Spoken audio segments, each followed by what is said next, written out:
evening and welcome back to the UHF Horizon Podcast. Lots to go over, so let's get to it. As you saw, there are polls being added for viewer choice videos. This lets the community have a say in what's in the videos posted. Next up is going to be character, car type, and footwear. In the lead currently is cranking, followed by driving and racing. Halloween is approaching and hopefully the special is done in time. Last Halloween special was Joanna on the Haunted Road. This time around, the story will revolve around a cursed pair of shoes. This video will appear alongside the community choice video. The model is yet to be selected. Onto racetracks. The wraparound AVI files were sort of lazy quick ways to convey moving and setting. With continual adding of assets and working on improving animation abilities, the cars now are residing in 3D worlds. There is an obvious trade-off. It takes much more work animating the car through the scene, but it allows for more complex camera shots and deeper interaction with the surroundings. The racetracks allow for everything from simple races to comical challenges. The Airfield also serves for challenges. The challenge with the Airfield is that it had to be scaled down. iClone software has a limited view distance. It cuts off the object at a point rather than a gentle fade, so it creates terrible visuals. Everything is scaled down in the Airfield scenes, and my goodness, is it resource demanding. Urban areas are going to be designed soon enough to seamlessly create scenes. The goal is to have enough of a library that scene composition is quick. Within 6 months to a year this goal should be met. Now, for the money part. I'd like to thank the supporters who are buying clips, subscribing to the hub, and sending support through Buy Me a Coffee.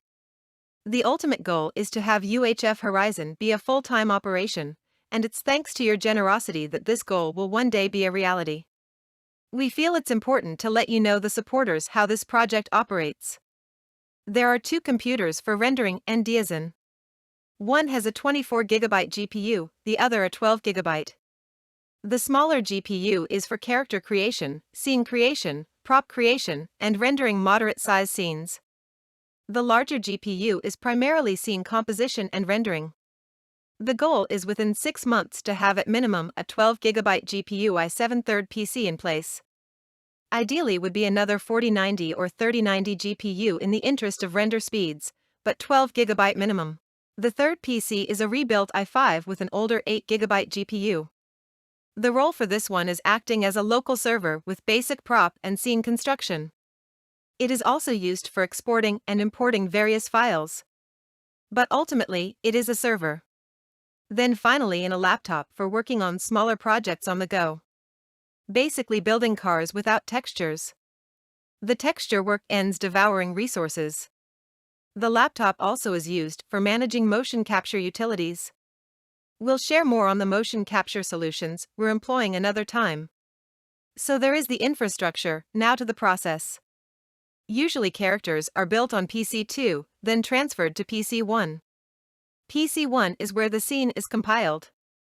Once animated, the scene is set to render and the computer is essentially bricked. Then while that computer is rendering, work is done on PC2. If that PC is being used to augment PC1 or render its own project, then PC3 is used for building simple sets and scenes. This workflow minimizes inactivity. That was a lot of information, but we felt it important for our viewers to hear about the complexity of this project. We'd love to have multiple 4090s rendering non-stop, providing you entertainment faster, and with your support that could be a possibility. So thank you again, and feel free send us your ideas for videos. Good night all.